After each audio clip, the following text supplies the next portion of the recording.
My dad has always been a kind of strange guy, but I never really noticed. I was used to it, and that's just who he is. He isn't mean, but doesn't talk much, is very busy with work, and doesn't seem to be interested in anyone's life, that kind of thing. When I was a kid, gradually our relatives stopped visiting. My dad wasn't in contact with his family, but my mom's used to be around a lot. Then they stopped. I remember hearing my mom fighting with her parents a couple of times. I gathered they didn't like my dad. I haven't seen my cousins in years. We used to be close as kids. I was never one for social media, but recently reactivated my Facebook and decided to look up some of my relatives on a whim. I messaged my cousin I was closest to, also my aunt.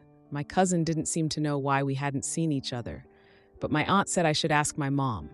It wasn't the sort of thing I should hear from her. Mind you, I'd asked my mom before a few times, and she always said they were too busy to visit. I was really confused, and we ended up having a long conversation yesterday. I had to insist on a real answer. Now I am horrified at what I found out. Her family is freaked out by my dad because a few years ago, when they came for dinner, this was a bunch of people, not just my aunt and cousin. They found out what he'd said was beef was actually kangaroo meat. My mom had specifically gone out of her way to make the meal herself because she knew my dad had done this before, so she banned him from cooking. But he secretly swapped the meats during some point she wasn't in the kitchen. She admitted to her family he was constantly doing this to us. Yeah, now I know I've eaten a ton of gross stuff he'd said was beef or chicken. And whenever I didn't like something, it's probably because it wasn't what he said. She told me that he's been obsessed with trying exotic meats for years. Now looking back, I remember times I saw weird unlabeled meat packages in the basement freezer. I just never thought to inspect it. She said he has spent thousands and thousands of dollars getting them. They are rare and cost a lot, plus travel costs, and paying off his contacts who pass information about where he can find whatever he's looking for. It's driven my parents to the verge of financial ruin multiple times. My mom also said they've nearly divorced a few times. I used to hear them fighting sometimes as a kid. Now I guess I know why. You're probably thinking he just has adventurous tastes, and this can't be that bad, so I'll give the full picture of everything she told me. Some of the things he's had are weird to standard Americans, but I realize might not be that weird in other places. The kangaroo and horse, for example. Wolf, camel, shark fin soup. Some is questionable, I guess, such as something called ortolan bunting, look it up, and seafood eaten while still alive. Then some of it is straight up illegal. Like she said, he once ended the life of and ate a bald eagle. He hunts normal game, which I knew, but also protected species. He's obtained bushmeat, meat from African wildlife that's illegally imported here. This includes stuff like rats, various monkeys, chimpanzees, apes and gorillas, pangolin, porcupine, civets, and giraffe. From what my mom knows, he bought these from some markets in NYC that sold it in immigrant communities. It became even worse with other exotic animals. He has gone so far as to travel to other countries specifically to get meat from particular animals. These have included zebra, cheetah, elephant, hippo, Bengal tiger, endangered rhino in places in Southeast Asia and Africa. He went somewhere in the Caribbean to hunt and eat dolphin, Brazil for anaconda. My mom says that a trip he's going on next month to China is specifically to try to find a way of eating Chinese salamander and panda meat. These are both very endangered species. It's seriously illegal there to unalive pandas. That's not something Chinese people actually eat, but he's determined to do it. And he's been like that about some of the other ones I mentioned that are also rare or under protected status, like some types of gorillas and orangutans. Who hears of an endangered animal and thinks, aha, I want to eat that, WF? Oh, and he also wants to go to the Antarctic to hunt penguin and whatever else is there before the ice melts. He's already been to the Arctic and eaten stuff there, apparently. My mom has to snoop on his laptop to keep an eye on what he's doing since he stopped talking about it. He knows she doesn't approve, but she can't do anything. They just pretend it's not happening, and she reads his emails with contacts whenever he mentions needing to go on a trip for work. She says it sounds like these people are involved in foreign animal trade networks. He's very secretive. She has to deliberately wait for a minute. He's in the bathroom with the computer logged in. She has been terrified for years that any day he's going to get arrested. They, my mom and younger siblings, rely on my dad's salary. My mom is disabled with a chronic illness and cannot work, so would only have disability checks to get by on. There's more she didn't even tell me because it wasn't appropriate and refused when I said I could handle it. So I can only imagine what else he's done. I don't know what to do. My family is on the brink of falling apart, and I never knew. I will never look at my dad the same again. This is really disgusting to me. My mom can't divorce him because they rely on him. She won't talk to her family about it because they just tell her to divorce. I know she's very anxious, but I feel like I've almost lost respect for her because she knew the whole time and never at least warned me. I'm also pretty sure she has lied to me, saying we never had a cat when I was little, except I remember it and don't remember what happened to it, which now I'm sick thinking maybe my dad did something. My mom insisted I was thinking of someone else's cat, but there is a photo of me as a little girl with that cat on my bed. I'm in college on the other side of the country and only home for a few more days. My mom made me promise to never say a word to my dad. He'd unalive me. This is all so messed up to me. I'm really worried about them and what they'll do if he's caught. Also, what is wrong with him? What can I do? Should I confront him or try to convince my mom to leave? Get her family involved? It's like disarming a bomb. I don't want to do anything that would just blow everything up, but I cannot imagine him just getting to continue doing whatever he wants. Now for a few comments. One commenter said, "Your dad seems mentally ill, not because of the weird meat, but because of the messed up behavior around it." There are people who basically collect exotic meats or other foods by eating them, the same way others collect countries by visiting them. It can be an expensive pursuit, but he's pursuing it more like an addiction than a hobby, to the point of self-destruction. And the part where he tries to make the family complicit by sneaking rat meat into your burgers, that's a straight-up fetish. I'm going to guess getting him into psychotherapy is probably a no-go, but he needs it. Let's start with the original post. That's a good point, that it could just be a thing about novel experiences. But the illegal parts are what get to me.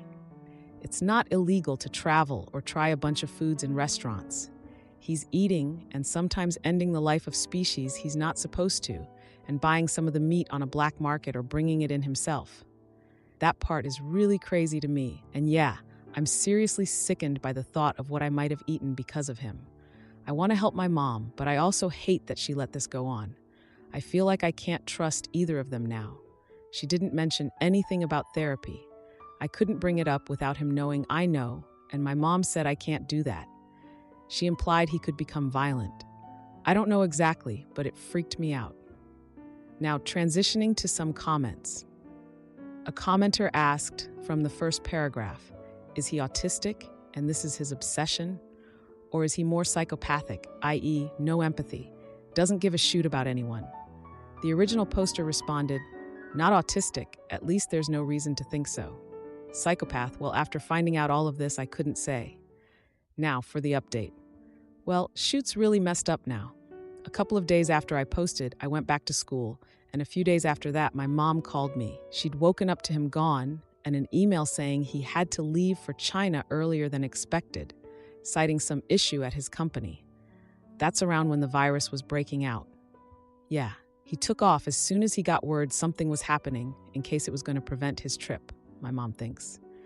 But it gets worse because apparently, with increased security, something looks suspicious, and he was detained last week. In China, during this outbreak, my mom had federal agents coming to interview her. That was Friday. They had a warrant to search the apartment, didn't take anything because he'd brought all his electronics with him. She says she was told they have reason to believe he's involved in an international animal trafficking and poaching ring. She hasn't had any contact with him yet because whoever's holding him isn't granting it. We don't even know exactly where he is, if it was near Wuhan or in a prison or what. She was just told she needed to cooperate and his safety was being handled. Obviously, there's probably a lot more than they're saying because it's a serious crime, and I imagine diplomatic relations are tense at this moment. But honestly, he put himself there. The Chinese authorities have every reason to arrest him.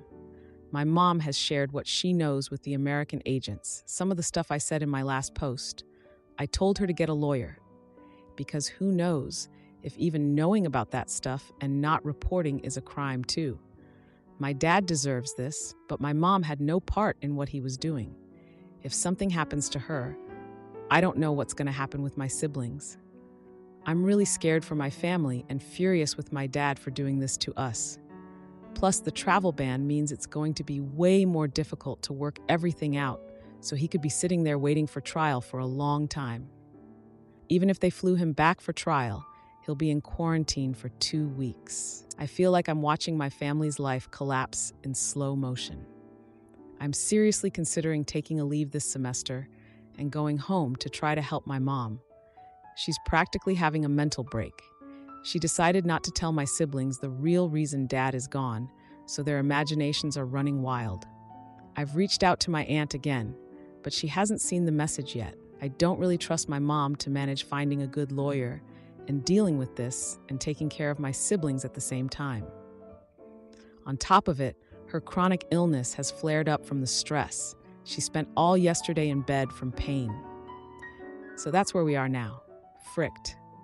I didn't get a chance to take the advice on my last post about where to report him, was doing more research first, but that turned out to not matter.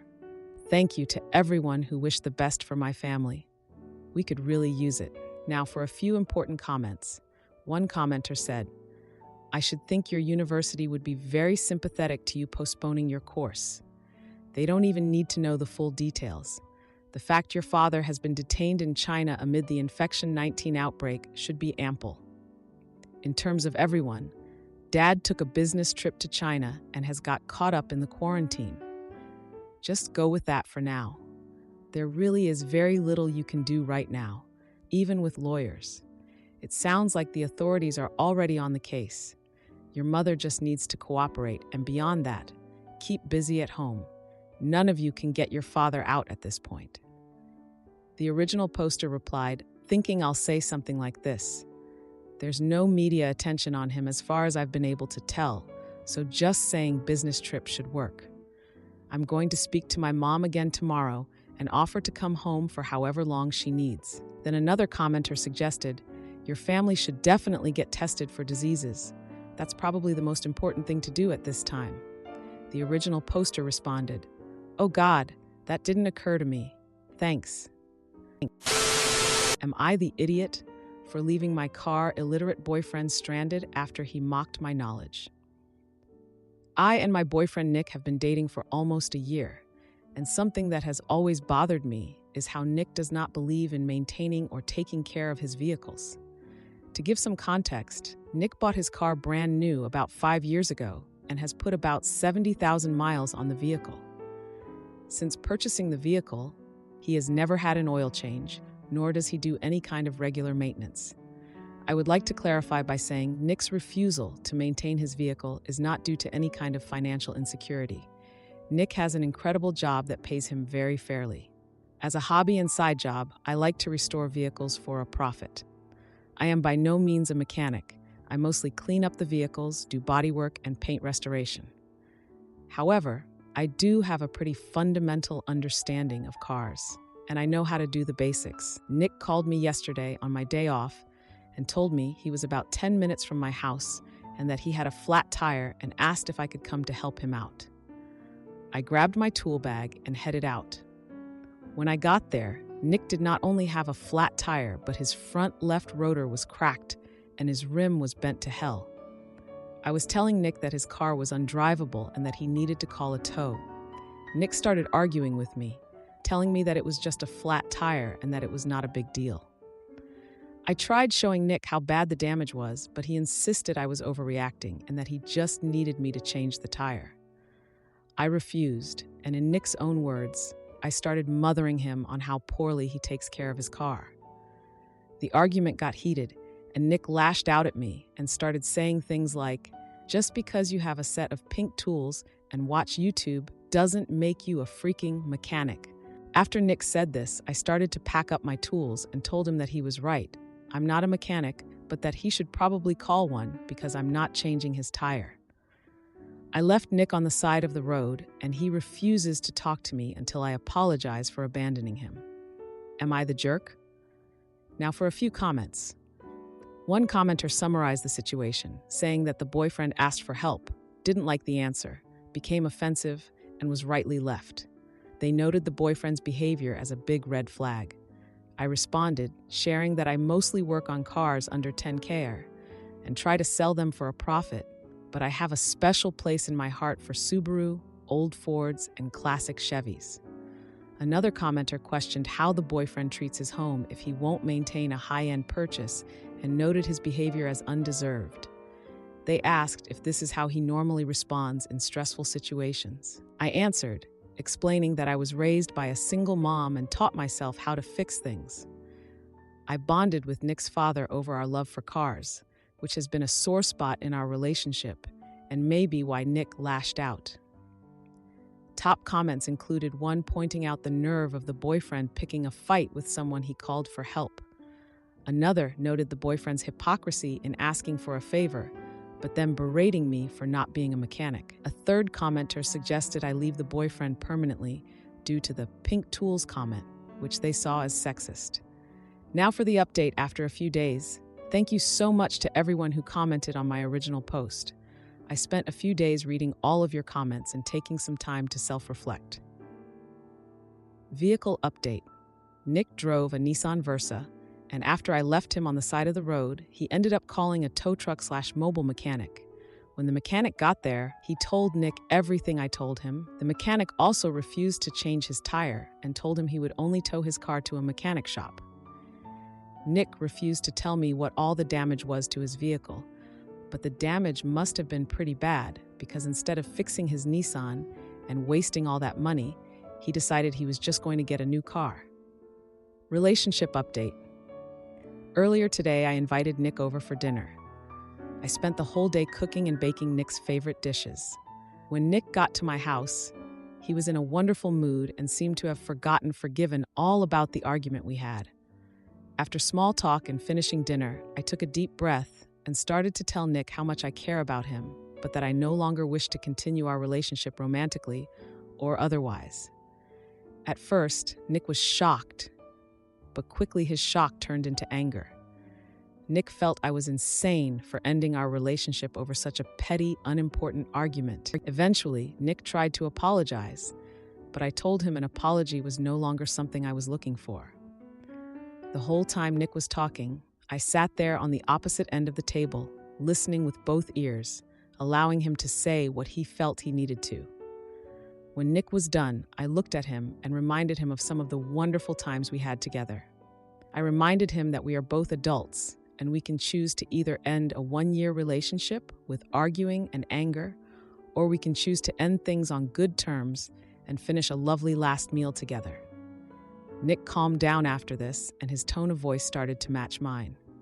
We didn't talk for much longer, but luckily I planned ahead and had some tiramisu wrapped up for him, along with a small bin of all the things he kept at my house. Before Nick left, I gave him a big hug and told him that if he ever needed someone to show him how to change a tire, I would be happy to send him a YouTube tutorial. I decided to treat myself and buy my neighbor's old 1978 Ford Ranger. The truck is an absolute hunk of junk and will probably take me over a year before it starts to look somewhat recognizable. But I figured it would be more time and cost-effective for me to obsess over an old broken truck than it would be for me to fixate on broken men. I plan on staying single for a while and hope to take better care of not only myself, but also focus on my 3 German Shepherds more. Am I the idiot for refusing to let my cheating ex-husband and his mistress near our kids? I, female 28, had been together with my husband, male 27, for nearly 10 years. We got married at 21, had our first son a year after, followed by our daughter 3 years later. I built my whole life around my family. We got good jobs, he worked full-time, I worked from home, we had a good home in a great neighborhood, and we put our children in good schools. We also had a successful business on the side. I thought we did everything right. My best friend, since we were in middle school, lived close. We had our daughters around the same time, and we'd have play dates all the time. We leaned on each other a lot. I gave her all the support when she was going through issues with her daughter's deadbeat father and got her in contact with a good lawyer. I leaned on her when I was recovering from my traumatic second birth and the depression that followed. We leaned on each other for everything. 10 months ago, I found out I was pregnant for the third time. I was really uneasy about this because of my traumatic experience the second time. Also, my husband and I both agreed we were done after our 2 children. I considered baby a living, but my husband insisted we keep it. I was still uneasy about the pregnancy and borderline miserable for the next 6 months. I was diagnosed with hyperemesis gravidarum and was throwing up 20 times a day for 6 months straight. I lost a ton of weight, had to stop working, and was sent to the hospital frequently due to severe dehydration. My husband stood by me and showered me with attention, for which I was so grateful. He cut down his hours at work to look after me, the house, and the kids. My best friend would come to our home frequently to check on me and also help with the house. When I hit 6 months, the hyperemesis gravidarum decreased a lot, and I was almost back to myself. One night, after having a movie night with my family, my husband and I were getting ready to sleep. He fell asleep right away while I quickly checked on the kids before getting into bed. His phone was vibrating like crazy, so out of genuine curiosity, I unlocked his phone. We used to do this a lot when we were younger, so I didn't think too much of it. I was already sitting in bed. I saw messages from my friend. They were frantic spam messages. One of them said, "Please come over. I need you." Another said, "I know I shouldn't be messaging here, but I miss you, and come over when she's asleep."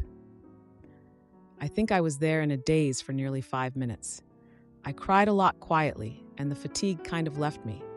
I scoured his phone looking for more. I saw emails and DMs from them both, even using apps like Kik to message, and the pictures, but the worst part was finding out my husband left me one time in the hospital with my mother while he went back home, where my kids were being babysat by my friend, and got intimate in our bedroom with our kids in the house.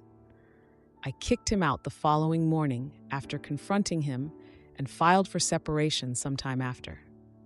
For the next 2 months, he had been begging for forgiveness, then complaining and insulting me that I'm not letting him see his kids or that I'm stopping him from going with me to doctor appointments, which I had been.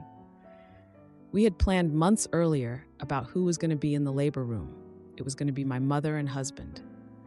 He called me when I was 35 weeks, questioning the labor situation. At this point, he had moved in with Beforianin, my ex-friend's house, shortly before this call. I said no, and he got very angry. Lots of my in-laws and family members told me to put our differences aside for our baby. I still said no. I gave birth to my son with my mother and sister present and didn't feel any regret about my choice. After my second traumatic birth, I just wanted to make sure this one was as stable as possible, which it was. We were going to name our child after his father, who passed away. I went along with it to make him happy, but changed my mind and picked a name I had always loved since childhood. This aggravated him even more. Am I the idiot? Because I'm being guilt-tripped by many people right now. All I want is for everyone to leave me alone and for me to just be with my kids. Edit. Just wanted to add that I do let him see the kids. That would be crazy if I didn't. My children love their dad. I just have certain boundaries now that we aren't together, and he doesn't respect them. He gets angry and says things that are categorically not true. He got to meet our newborn son hours after I gave birth. Now for a few important comments. Commenter 1 said, "NTA, this is a scenario where you should feel safe and comfortable. He was cheating and left you in the hospital, so you shouldn't listen to him." Commenter 2 added, "You can tell every one of them that you put the safety of your baby and yourself ahead of someone else's wants. You made the right decision. They should be grateful that you had enough strength to put your lives and safety first, not the idiot." Commenter 3 mentioned, "NTA, how could you have a stress-free birth with him in the room? Why did he even feel entitled to ask? Commenter 4 expressed, absolutely not the idiot. Your soon-to-be ex-husband and your ex-friend are both monumentally huge pieces of shoot. Wow, I'm so sorry. I hope you find someone else to love and love you after this is all settled. Now for the 11-month update. So I'm back after nearly a whole year. I completely forgot about this post because I've been so wrapped up in other things. For anyone who doesn't want to read the whole post, here's a summary. My husband had been cheating on me with my best friend while I was pregnant. I was close to giving birth and decided not to have my then husband in the labor room with me. I also chose a name for our baby that he didn't agree with. Like I said, it's basically been a whole year. My baby turned 1 today, and after celebrating his birthday and Christmas with my kids, it finally hit me. This is my new reality. First of all, my ex-husband and I finally went through with the divorce proceedings. I had been holding it off during my pregnancy and early postpartum period to avoid added stress and to carefully plan for my children and myself. I was awarded primary physical custody of our children.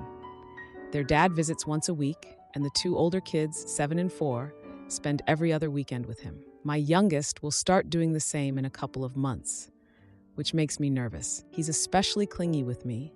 All my kids are. But my youngest has really only known me as the most present parent. One of the main stipulations in our custody agreement is that my ex's affair partner is prohibited from seeing the kids. My poor kids have been confused enough by their parents' sudden split, and I didn't want them even more confused by seeing their aunt, who is supposed to be mommy's best friend, with their dad. It was deemed emotionally detrimental in court. Now for the post. As for the baby name, he's been so bitter about it. I think he's still annoyed about it. His side has been trying to convince me to change the name to something we'd both like, especially after the divorce was finalized.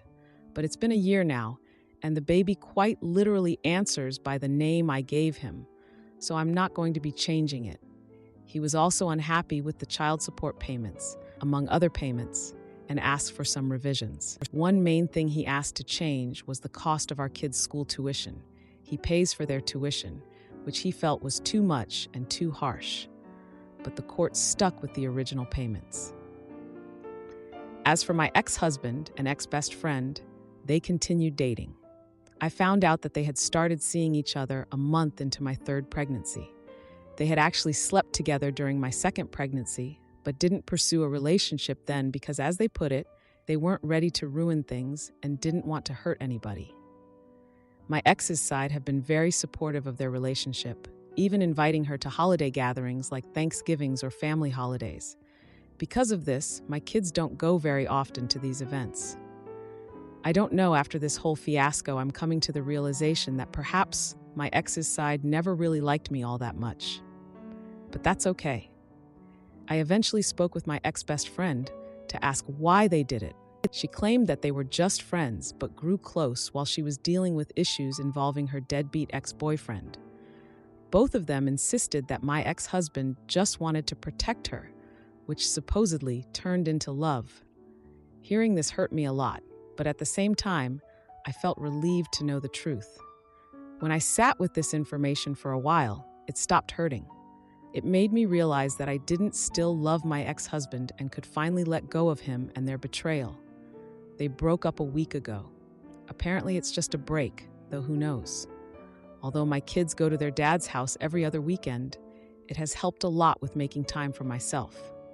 Obviously, I'm figuring out who I am without being a wife or mom all the time. In many ways, I find what happened to be a true blessing, which is why I'm no longer angry. As for me, I've been seeing someone.